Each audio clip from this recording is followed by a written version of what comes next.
السلام علیکم۔ جہانزیب عباسی ایک نئے یوٹیوب پروگرام کے ساتھ حاضر ہے۔ Justice Yahya Afridi chief justice of Pakistan کے لیے نامزد ہو چکے ہیں۔ باضابطہ طور کے اوپر ان کا نوٹیفیکیشن جاری ہو چکا ہے۔ 26 اکتوبر ہفتے کے روز صدر مملکت آصف علی زرداری سے وہ عہدے کا حلف لیں گے۔ اس ویڈیو میں آپ کو 2-3 پوائنٹس ہیں جس پہ ڈسکشن کریں گے۔ ایک معاملہ یہ ہے کہ کیا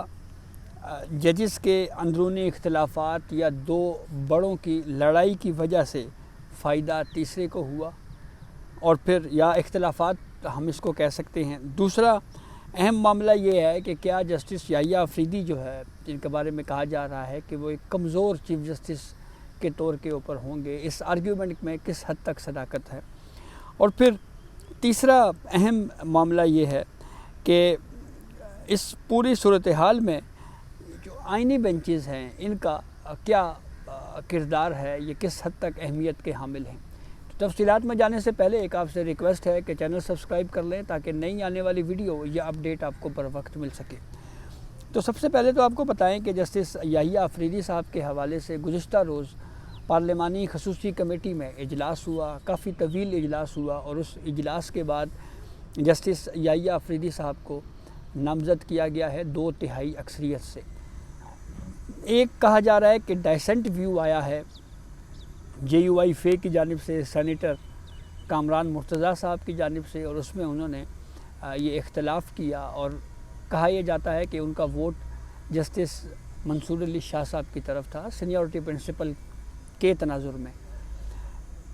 سینیورٹی پرنسپل کے حوالے سے اگر ہم بات کریں تو سپریم کورٹ میں ہم نے یہ دیکھا ہے، ہمیشہ یہ ڈیبیٹ رہی ہے کہ سینیورٹی پرنسپل کو ہی فالو کیا جانا چاہیے جب کوئی جج ہائی کورٹ سے سپریم کورٹ آتا ہے۔ اس وقت یہ ڈیبیٹ رہی ہے کہ لائک مائنڈڈ ججز کو سپریم کورٹ میں ایڈجسٹ کیا جاتا رہا ہے، یا اس طرح کی پلاننگ کی جاتی رہی ہے کہ کون سا جج کس وقت جا کے چیف جسٹس آف پاکستان ہوگا۔ اس کے ساتھ ساتھ جہاں پہ اس معاملے پہ اختلافات بار بھی اس پہ آواز اٹھاتی رہی، پاکستان بار کونسل ججز کے اپنے اندر بھی ایک ویو رہا، لیکن ایک چیز بالکل واضح ہے کہ اس وقت آئین میں کہیں پہ بھی یہ لکھا ہوا نہیں تھا کہ چیف جسٹس کے لیے یا ہائی کورٹ سے سپریم کورٹ میں جج اپوائنٹمنٹ کے لیے کیا طریقہ کار ہوگا، کیا میرٹ اور سینیورٹی دونوں کو دیکھا جائے گا، صرف میرٹ کو دیکھا جائے گا، صرف سینیورٹی کو دیکھا جائے گا۔ تو یہ ڈیبیٹ بہرحال رہی ہے کہ میرٹ کو دیکھا جائے یا سینیورٹی کو دیکھا جائے، لیکن 26ویں ترمیم میں چیف جسٹس آف پاکستان کے لیے 3 ناموں کا، 3 سینئر ججز میں سے کسی ایک کے انتخاب کے حوالے سے آئینی شک کو شامل کیا گیا، جس کے بعد اب جسٹس یحییٰ آفریدی کا انتخاب ہوا ہے۔ تو اب تو بہرحال آئین میں لکھ دیا گیا ہے جب تک یہ ترمیم 26ویں ترمیم اسٹرائک ڈاؤن نہیں ہوتی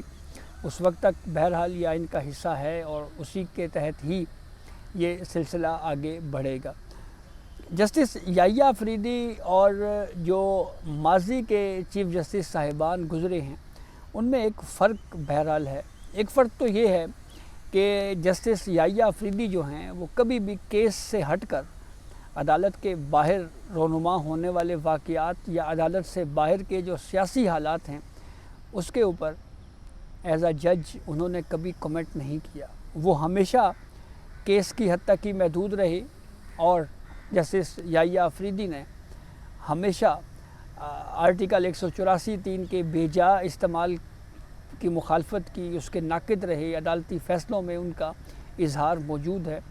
اور جو ایڈوائزری جورسڈکشن ہے اس پہ بھی محتاط رائے دینے کے حوالے سے ان کا موقف رہا ہے۔ لیکن ایک فرق یہ ضرور اور ہے کہ پہلے جو چیف جسٹس صاحبان تھے ان کے پاس آرٹیکل 184(3) کی پاور یوز کرنے کا اختیار تھا، آرٹیکل 186 کی پاور سپریم کورٹ کے پاس تھی، پھر اسی طرح سے آرٹیکل 185(3) جہاں پہ کوئی کانسٹیٹیوشنل انٹرپریٹیشن کا ایشو ہائی کورٹ کے فیصلے کے خلاف سپریم کورٹ میں آتا ہے۔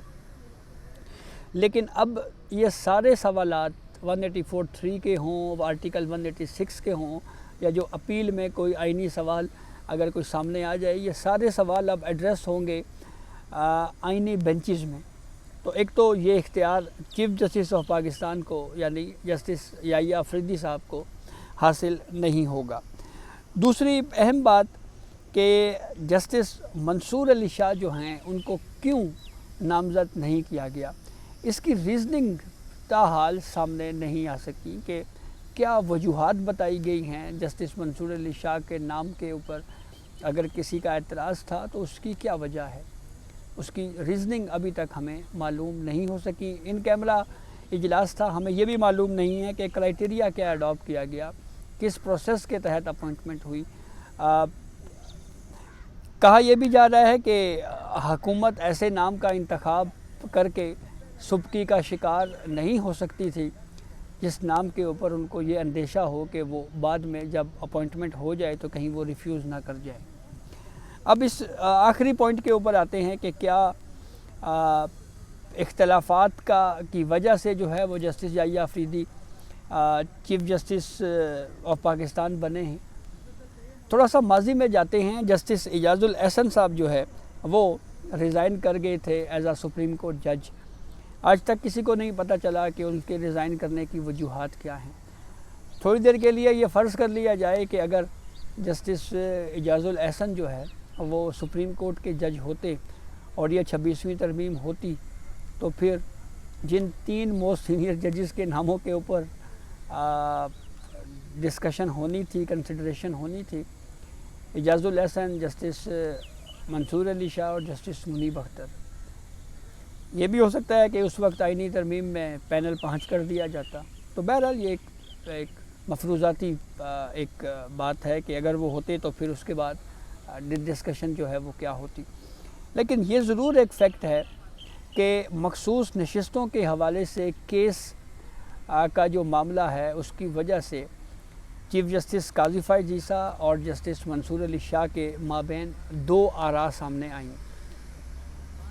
اس کی اور پھر پریکٹس اینڈ پروسیجر آرڈیننس آیا، اس میں بھی اختلافات یا 2 ویوز جو ہیں وہ سامنے آئے۔ لیکن اس پہ زیادہ کنٹریبیوشن پولیٹیکل پارٹیز بالخصوص پاکستان تحریک انصاف اور کچھ حصہ اس میں کنٹریبیوٹ کیا صحافت نے بھی۔ صحافت نے کیسے کنٹریبیوٹ کیا کہ پاکستان تحریک انصاف نے اس معاملے کو بہت زیادہ ہوا دی جب یہ بات سامنے آئی کہ جوڈیشل کمیشن کے ایک اجلاس میں لاء منسٹر نے ججز کو یہ بتایا کہ ہم ایک آئینی ترمیم لا رہے ہیں جس کی وجہ سے جوڈیشل کمیشن کی کمپوزیشن جو ہے وہ تبدیل ہو جائے گی۔ اس کے بعد اس میں وفاقی وزراء کا بھی کردار رہا، بیانات پہ بیانات دیے جاتے رہے، پھر بات جوڈیشل پیکج کے اوپر شروع ہوئی، ڈسکشن ہوتی رہی، تبصرے اس کے اوپر ٹی وی چینل کے اوپر ہوئے، وفاقی وزراء بھی بیان بازی کرتے رہے اور پاکستان تحریک انصاف بھی یہ بیانیاں لے کے چلی کہ یہ جو آئینی ترمیم ہونے جا رہی ہے یہ چیف جسٹس قاضی فائز عیسیٰ کی مدت ملازمت میں توسیع کے لیے یا ان کو فیڈرل کانسٹیٹیوشنل کورٹ کے سربراہ تعینات کرنے کے لیے یہ سب کچھ ہو رہا ہے۔ دوسری جانب کی رائے یہ رہی کہ مخصوص نشستوں کا جو فیصلہ ہے، جو اکثریتی فیصلہ 8 ججز کی جانب سے دیا گیا، اس فیصلے کو دیتے ہوئے کسی ترمیم کو مد نظر رکھا گیا۔ اس کی ایک جھلک ہمیں مخصوص نشستوں کے کیس میں چیف جسٹس قاضی فائز عیسیٰ کے اس اختلافی نوٹ میں بھی نظر آتی ہے جس میں انہوں نے ججز کمیٹی کے ایک اجلاس کا ایک واقعہ کوٹ کیا ہے، اور اس میں چیف جسٹس قاضی فائز عیسیٰ نے یہ کہا کہ جب ججز کمیٹی کا اجلاس ہو رہا تھا تو اس وقت میں نے یہ تجویز دی کہ ایک ترمیم کے حوالے سے بات آئی ہے تو ہم ان ججز کو مخصوص نشستوں کا کیس سننا چاہیے جو ججز آئینی ترمیم کے متاثرہ ہو سکتے ہیں یا اس کے بینیفیشری یعنی اس سے فائدہ اٹھا سکتے ہیں۔ یعنی مستقبل کے 5 چیف جسٹس صاحبان بشمول قاضی فائز عیسیٰ کو یہ کیس نہیں سننا چاہیے۔ قاضی فائز عیسیٰ، جسٹس منصور علی شاہ، جسٹس منیب اختر، جسٹس یحییٰ آفریدی، جسٹس عائشہ ملک صاحبہ اور جسٹس شاہد وحید۔ لیکن اس تجویز کو بے اتفاق رائے نہیں ہوا کیونکہ اکثریت نے اس تجویز کو نہیں مانا. اس وقت اکثریت تھی جسٹس منصور علی شاہ کی اور جسٹس منیب اختر کی, اور پھر فل کورٹ تشکیل دیا گیا. لیکن یہ سوال بہت اہم ہے کہ کیا یہ کنفیوژن جان بوجھ کے اس لیے پیدا کی گئی کہ نہ چیف جسٹس قاضی فائز عیسیٰ آگے کنٹینیو کر سکیں اور نہ ہی پھر بعد میں جسٹس منصور علی شاہ چیف جسٹس بن سکیں. یہ ایک سوال بہرحال میرے ذہن میں موجود ہے کہ اس کی اصل ریزننگ کیا تھی. لیکن پھر بعد میں جب یہ ترمیم ہو گئی تو پھر اس کے بعد ہمیں پتہ یہ چلا کہ چیف جسٹس قاضی فائز عیسیٰ جو ہیں وہ بھی نہ انہوں نے خود بھی انکار کیا ہوا ہے, انٹرسٹڈ نہیں ہیں, اور حکومت نے بھی پھر کہنا شروع کر دیا کہ چیف جسٹس قاضی فائز عیسیٰ نہ ہی مدت ملازمت میں توسیع لیں گے اور نہ ہی 26ویں آئینی ترمیم کا کوئی فائدہ اٹھاتے ہوئے فیڈرل کانسٹیٹیوشنل کورٹ کے سربراہ بنیں گے. اور پھر اس کے بعد کی صورتحال ہمارے سامنے ہے. تو یہ وہ بہرحال کنفیوژن رہی ہے اور اب بھی اس کے اوپر ڈیبیٹ ہو رہی ہے. ہو سکتا ہے چند سالوں بعد ہمیں اس کی اصل حقائق سامنے آئیں کہ اصل میں یہ ہوا کیا تھا, یہ واقعہ کیا تھا اور اس کے پس پردہ حقائق کیا تھے. تو اب اس پوری صورتحال میں جو آئینی بینچز ہیں وہ بڑے